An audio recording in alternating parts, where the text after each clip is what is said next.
والمغرب لا الہ الا هو فاتخذہ وکیلا۔ واذکر اسم ربک، اپنے رب کا نام لو، اپنے رب کا نام لو، وتبتل الیہ تبتیلا، ساری مخلوق سے کٹ کر، شرک سے کٹ کر، فسق سے کٹ کر، فاسق مخلوق سے کٹ کر، فاسق معاشرے سے کٹ کر، وتبتل الیہ تبتیلا، صرف اللہ کا ہو جاؤ، اللہ کا بن جاؤ، اللہ کا بن جاؤ۔ نماز میں آدمی اللہ اکبر کہہ کے اللہ کی بڑائی کے اقرار کرتا ہے، اللہ کے سامنے سجدہ کرے اور ساری مخلوق سے کنارہ کش ہوتا ہے، تو اس میں وتبتل الیہ تبتیلا کا نقشہ موجود ہے کہ تم اللہ کی طرف مکمل طور پر رجوع ہو، اور یہی اصل مقصود ہے۔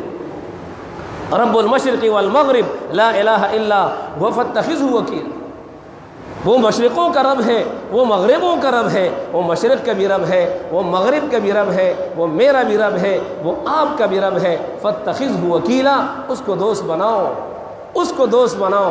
اور نماز اللہ کے دوستی کا سب سے بڑا ذریعہ ہے، اللہ کی دوستی کا سب سے بڑا ذریعہ ہے کہ جب آدمی نماز میں آتا ہے ساری مخلوق سے کٹ جاتا ہے۔ جب آدمی یوں اللہ اکبر کہتا ہے، ہاتھوں کو باندھتا ہے، ہمارے بزرگان دین فرمایا کرتے تھے کہ جب آدمی تکبیر تحریمہ کہہ دیتا ہے، یوں ہاتھ کانوں تک اٹھا لیتا ہے، تو تھوڑا سا ان ہاتھوں کو جھٹکا دے دو، جھٹکا۔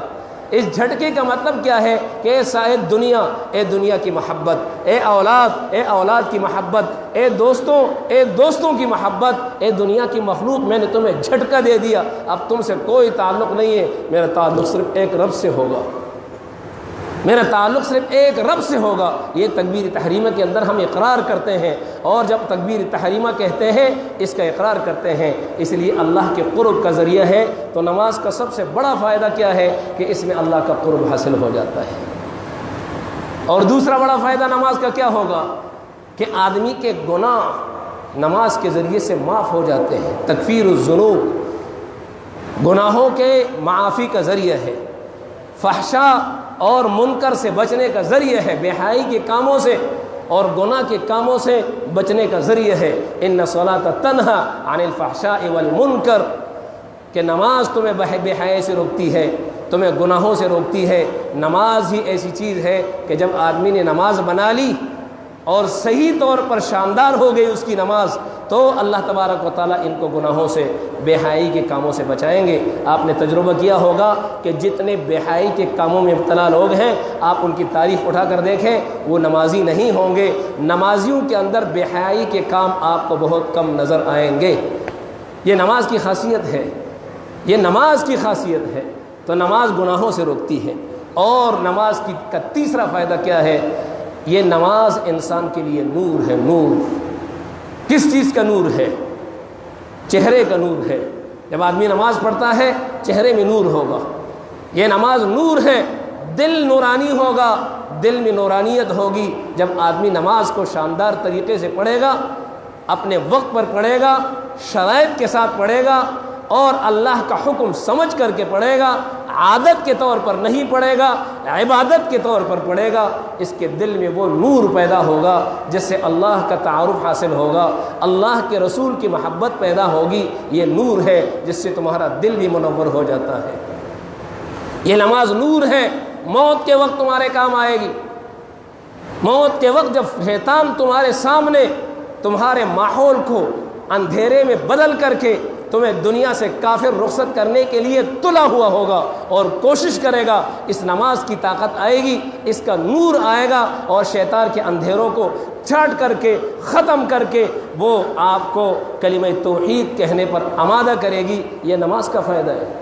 یہ نماز تمہارے قبر میں نور ہے۔ یہ قبر آواز دیتی ہے، میں اندھیروں کا گھر ہوں، میں کیڑے مکوڑوں کا گھر ہوں، یہاں کوئی ایسا نہیں ہے جو آپ سے مانوس ہو۔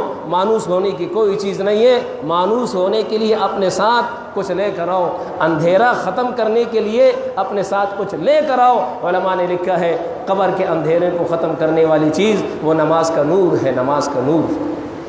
اور یہ نور تمہارے پاس محشر میں بھی ہوگا، یہی نور پل صراط پر بھی تمہارا ممد ہوگا، یہی نور تمہاری ایمان کی دلیل بھی ہوگا۔ تمہیں قیامت کے دن اللہ کے سامنے تمہیں جہنم سے چھٹکارا دلانے کے لیے یہ نماز کا نور ہوگا۔ نبی علیہ الصلوۃ والسلام کا ارشاد ہے الصلاۃ نور، نماز نور ہے، ایمان کی دلیل ہے۔ ایمان کی دلیل ہے، تو اس سے آپ کی قبر بھی منور ہوگی، آپ کا محشر بھی منور ہوگا۔ اللہ ہم سب کو نمازی بنائے، نماز کی اہمیت ہمارے دلوں میں بٹھائیں۔ اور اس کے علاوہ ایک فائدہ علماء نے لکھا ہے کہ نماز تمہاری روح کی غذا ہے، غذا جس طرح بدن کی غذا دنیا میں کھانے کی چیزیں ہیں، اگر کوئی آدمی کھانا نہیں کھائے گا، ایک وقت، دو وقت، تین وقت، چار وقت، ایک دن، دو دن، چار دن، 5 دن، کب تک نہیں کھائے گا؟ آخر کمزور ہو کر، لاغر ہو کر وہ دنیا سے خط چلا جائے گا، مر جائے گا۔